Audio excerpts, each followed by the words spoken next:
थोड़ा सा एवोल्यूशन पर जाते हैं, स्टार्ट लेते हैं।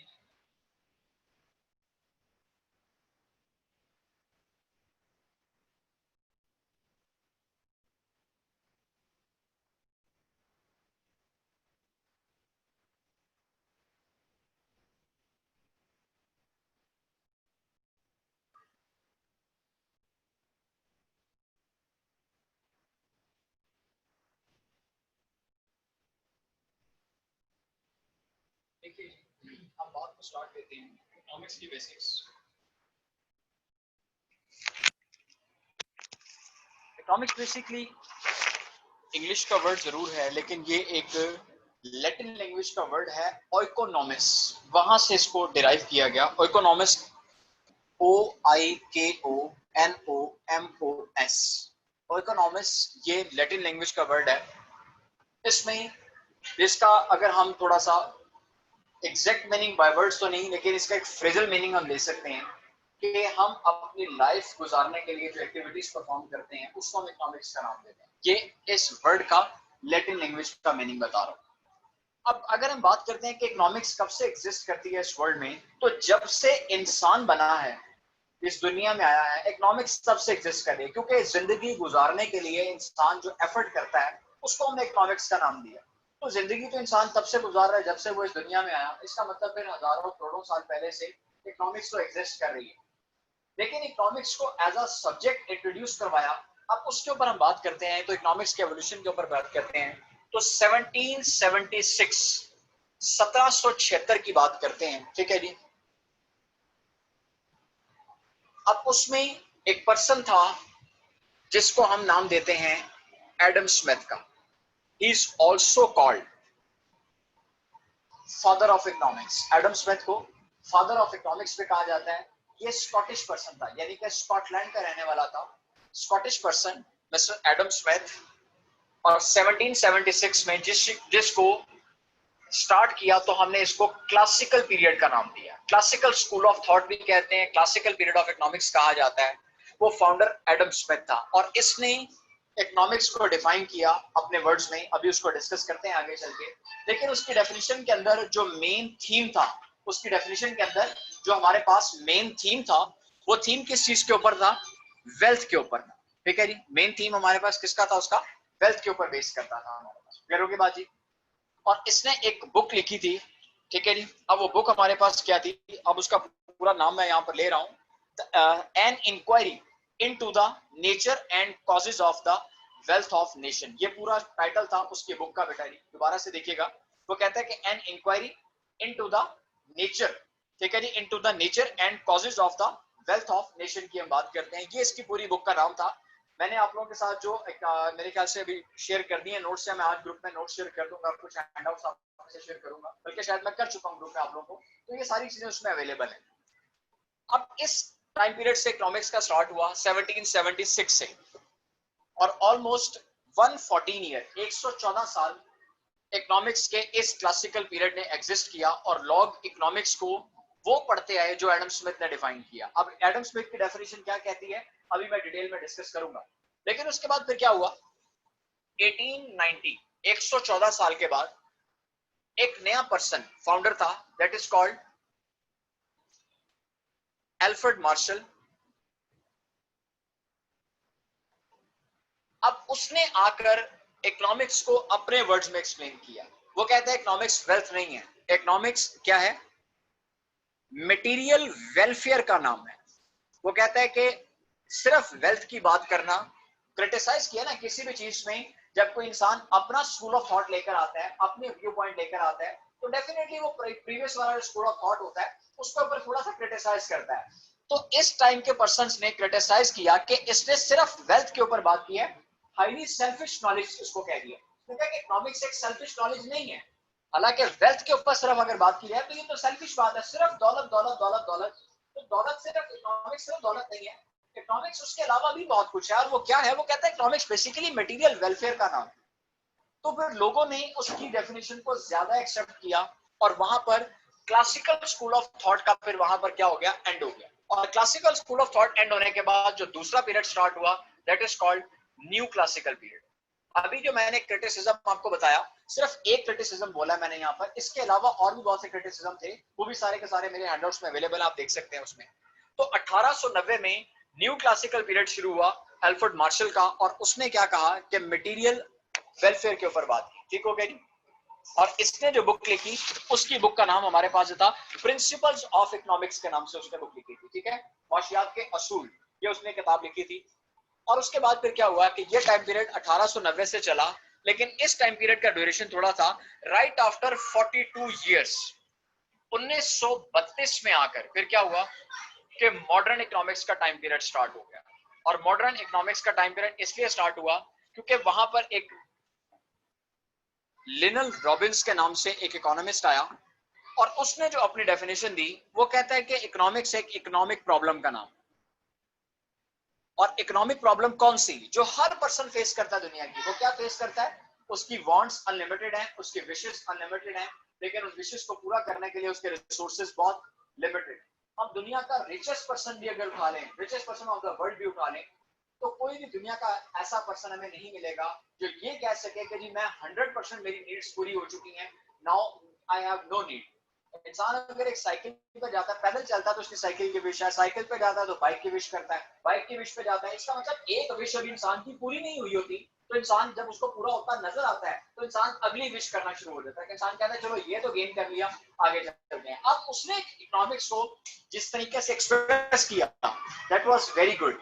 और फिर हमने क्या किया कि लोगों ने, उस टाइम के लोगों ने क्या किया कि अल्फ्रेड मार्शल की डेफिनेशन को इग्नोर कर दिया, और इसके ऊपर भी क्रिटिसिज्म हुआ कि मटेरियल वेलफेयर की बात तो कर दी, लेकिन ये मटेरियल वेलफेयर है क्या, उसके ऊपर हम बात कर रहे हैं, ठीक हो गया जी। उसके बाद आगे चले तो लिनन रॉबिन्स ने फिर क्या किया कि इकोनॉमिक प्रॉब्लम को हाईलाइट किया, और इकोनॉमिक प्रॉब्लम हाईलाइट करते हुए मॉडर्न इकोनॉमिक्स का टाइम पीरियड स्टार्ट हुआ 1932 से, और आज तक वो टाइम पीरियड हमारा प्रिवेल कर रहा है, टिल 2020 का हमारा टाइम पीरियड चल रहा है। लेकिन इसके बाद एक बड़ा फेमस इकोनॉमिस्ट इसके अंदर और ऐड हुए इस टाइम पीरियड में, जिसको हमने केन्स का नाम सुना होगा आप लोगों ने। तो केन्स ने अपना बहुत पॉजिटिव रोल और बहुत अच्छा काम इकोनॉमिक्स को दिया, और बड़ा सपोर्ट किया इकोनॉमिक्स को, डिफरेंट थ्योरीज के साथ, डिफरेंट कॉन्सेप्ट्स के साथ इसके ऊपर काम किया। तो ये हमारे पास एक रफली सा एवोल्यूशन ऑफ इकोनॉमिक्स थी। अब याद रखिएगा इसमें तीन टाइम पीरियड है हमारे पास, एक क्लासिकल टाइम पीरियड है, एक न्यू क्लासिकल टाइम पीरियड है, और एक मॉडर्न इकोनॉमिक्स का टाइम पीरियड है, मॉडर्न, ठीक है जी। 1776 से स्टार्ट हुआ क्लासिकल, 1890 से स्टार्ट हुआ न्यू क्लासिकल, और 1932 से स्टार्ट हुआ मॉडर्न इकोनॉमिक्स का time period. Founder of these periods की बात, क्लासिकल का फाउंडर एडम स्मिथ था, न्यू क्लासिकल का फाउंडर अल्फ्रेड मार्शल था, और मॉडर्न इकोनॉमिक्स का जो फाउंडर था वो लिनन रॉबिन्स था। और इन तीनों का जो डेफिनेशंस का जो एसेंस था, एसेंस का मतलब होता है द मेन थीम, तो एडम स्मिथ का मेन थीम वेल्थ का ऊपर, दौलत के ऊपर बात हुई। अल्फ्रेड मार्शल कहता है कि मटेरियल वेलफेयर के ऊपर बात करेंगे हम लोग, इकोनॉमिक्स मटेरियल वेलफेयर है। और लिनन रॉबिन्स ने सबसे अच्छा एक्सप्रेस ये किया, वो कहता है जी इकोनॉमिक्स एक इकोनॉमिक प्रॉब्लम का नाम है, इकोनॉमिक्स में वो सब कुछ है, वो हर पर्सन इकोनॉमिक्स में आता है जो इकोनॉमिक प्रॉब्लम फेस करता है, और every rational person of the society, हमारी सोसाइटी का हर रैशनल पर्सन, अब मैं रैशनल का वर्ड इसलिए यूज कर रहा हूँ कि जो लोग मेंटली अपसेट है, डेफिनेट सी बात है वो हमारी इकोनॉमिक्स में फॉलो नहीं करते, क्यों कि उनके अंदर तो विशेष है ही कोई नहीं, ना उनको रिसोर्सेज का पता है, ना उनको विशेष का पता है। इसका मतलब है ऐसे लोग जो सोसाइटी में फिर उनको कंसिडर नहीं करते, उनसे हटकर दुनिया का हर इंसान इस प्रॉब्लम को फेस करता है, और इसी को फिर हमने इकोनॉमिक्स का नाम दिया। ये वर्कआउट था हमारा, एक रफली सा बेस था किस चीज को लेकर, इकोनॉमिक्स के एवोल्यूशन के ऊपर बात की, क्लियर होगी बात। अब मैं बात को स्टार्ट करता हूँ एडम स्मिथ के रेफरेंस से। अब एडम स्मिथ ने इकोनॉमिक्स के ऊपर क्या बात की, मैं एडम स्मिथ की सिर्फ डेफिनेशन अगर आपके साथ एक्सप्रेस कर दूं तो वो क्या कहता है, इसको जरा गौर से सुनिएगा बेटा। एडम स्मिथ कहता है जी economics is a science which discuss the four aspects of wealth. Aspects of wealth कितने हैं, four aspects. How to produce, यानी कि number one production of wealth, दौलत को प्रोड्यूस कैसे किया जाएगा। नंबर टू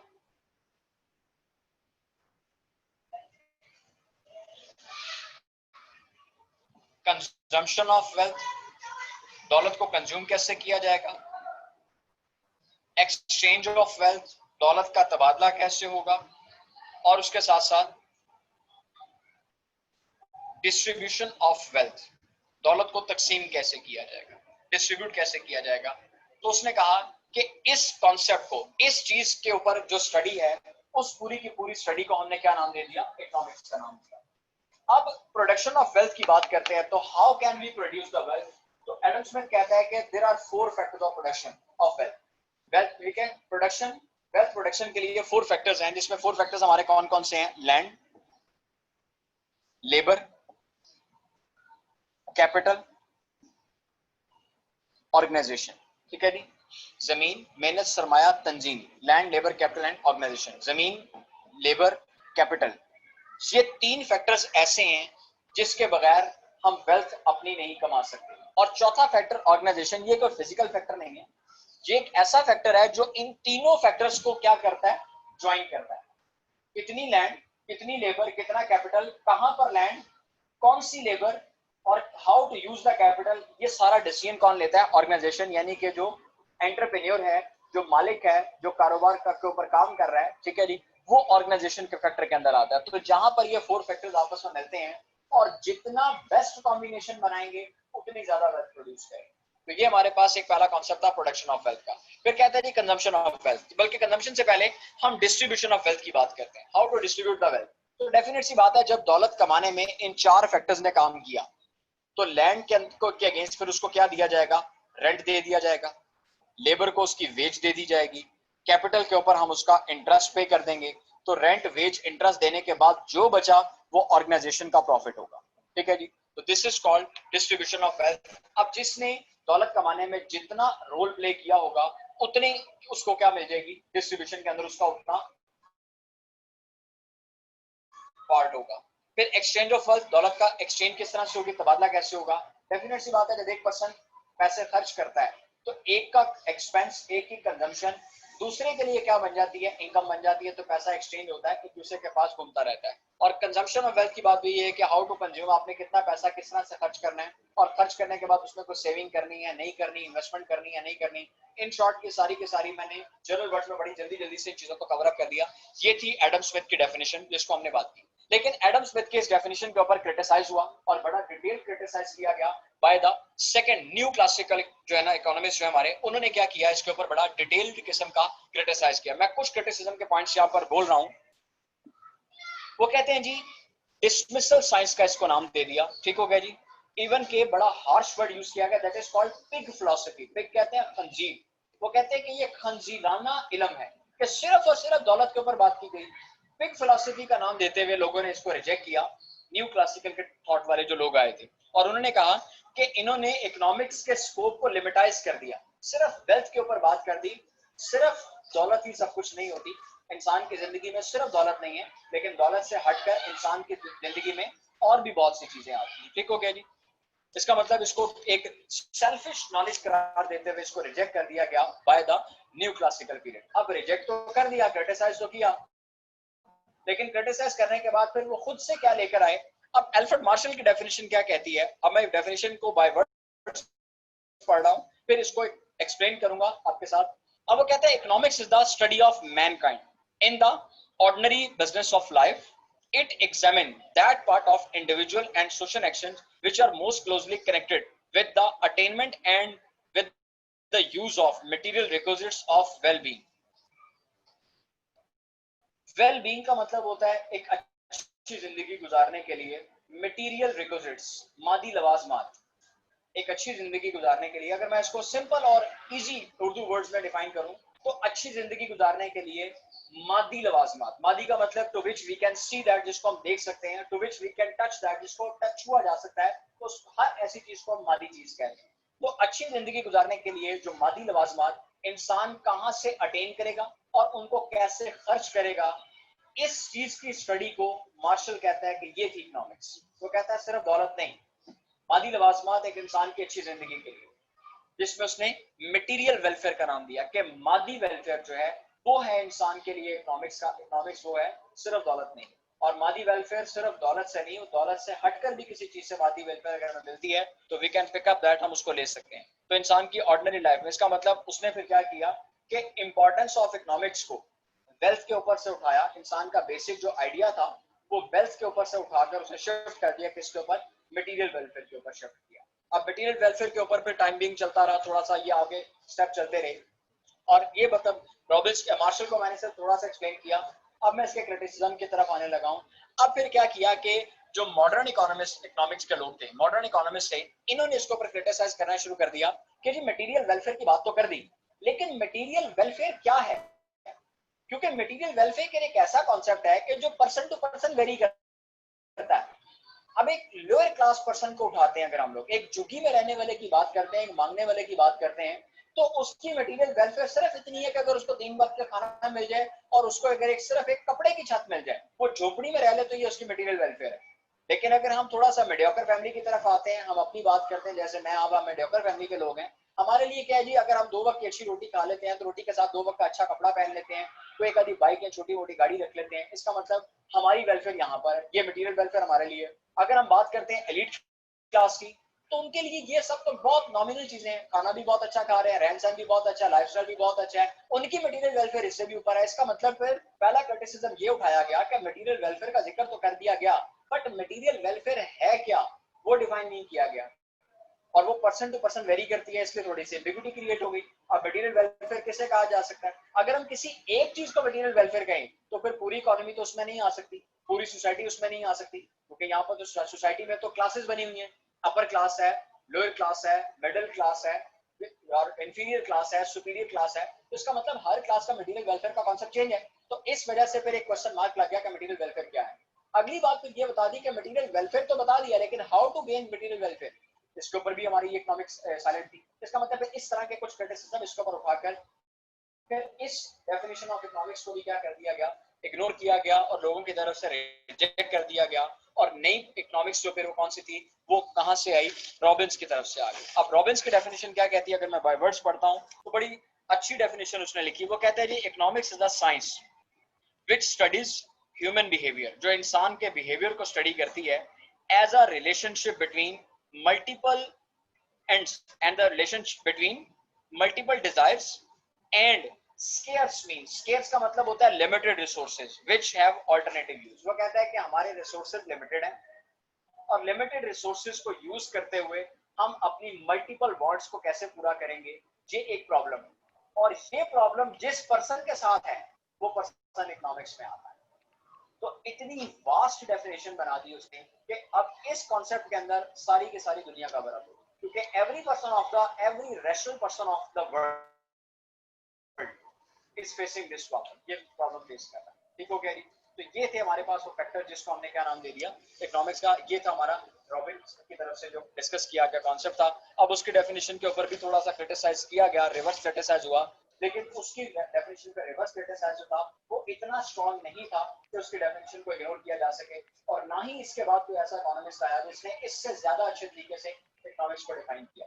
लेकिन इसी फाउंडर को, इसी स्कूल ऑफ थॉट को और लोगों ने फॉलो किया, और जैसे मैंने बताया इसके बाद केन्स का नाम ले ले तो बड़ा एक फेमस इकोनॉमिस्ट कंसिडर होता है। इसके अलावा भी और भी बहुत से इकोनॉमिस्ट थे जिसमें हम लोग अगर बात करते हैं तो डिफरेंट इकोनॉमिस्ट के नाम इसमें आ जाते हैं। अब ये इसमें बताता चलूं कि जो इसने बुक लिखी थी, इसकी बुक का नाम भी मैंने बता दिया, इसका प्रिंसिपल ऑफ इकोनॉमिक्स बताया था, और इसकी बुक थी nature and significance of economic science. ये सारी चीजें जो मैंने आपके साथ हैंडआउट शेयर किए हैं इकोनॉमिक्स ग्रुप में जो मैंने सेंड किए थे, वहां पे सब कुछ अवेलेबल है। तो ये था हमारे पास हिस्ट्री ऑफ इकोनॉमिक्स के ऊपर छोटी सी बात हम लोगों ने की थी। तो आइए जरा अब इसको डिस्कस करते हैं, बल्कि एक छोटा सा एक पॉइंट आपके साथ इसमें और डिस्कस करता चलूं कि इकोनॉमिक्स एक आर्ट है या साइंस है। अब इसके ऊपर भी एक डिबेट हुई है, इज इकोनॉमिक्स द आर्ट और साइंस। अब पहली बात तो ये बताओ कि आर्ट और साइंस कहते किसे हैं? हम लोगों ने जो वर्ड साइंस का सुना, साइंस का वर्ड सुनते साथ ही बायो केमिस्ट्री फिजिक्स हमारे माइंड में आती है, ऐसा नहीं है। साइंस किसी भी किस्म के नॉलेज को साइंस कह सकते हैं। वो प्योर साइंस है, जनरल साइंस की बात करते हैं, मैनेजमेंट साइंसेस की बात करते हैं, सोशल साइंसेस की बात करते हैं, तो इसका मतलब फिर study of anything is called science. तो जब तक तो हम किसी नॉलेज, किसी सब्जेक्ट को पढ़ लें, तब तक तो वो क्या है, वो एक साइंस है। तो इकोनॉमिक्स भी स्टडी की हद तक तो क्या है, एक साइंस है। लेकिन जब इसी इकोनॉमिक्स को प्रैक्टिकली अप्लाई कर दें तो फिर ये एक आर्ट बन जाता है। एक डॉक्टर जब तक एमबीबीएस कर रहा है वो उसकी स्टडी है, लेकिन जब उस एमबीबीएस की डिग्री को प्रैक्टिकली अप्लाई करता है तो वो क्या, फिर एक आर्ट है। एक अकाउंटेंसी का स्टूडेंट जब तक अकाउंटिंग पढ़ रहा है वो उसके लिए एक साइंस है, लेकिन उसके बाद जब उस अकाउंटिंग के आर्ट को प्रैक्टिकली अप्लाई करता है और अर्निंग सोर्स की तरफ चला जाता है, तो उसका मतलब फिर वो वही स्टडी, उसकी वही साइंस उसके लिए क्या बन जाती है, एक आर्ट बन जाती है। तो ये हमारा कॉन्सेप्ट इकोनॉमिक्स में आया था। तो इकोनॉमिक्स स्टडी भी आज मैंने बता दिया आर्ट, पैरों की बात। चलिए जी अब इसके क्वेश्चन सेशन की तरफ आते हैं, और हिस्ट्री का टॉपिक भी हमारा कवर अप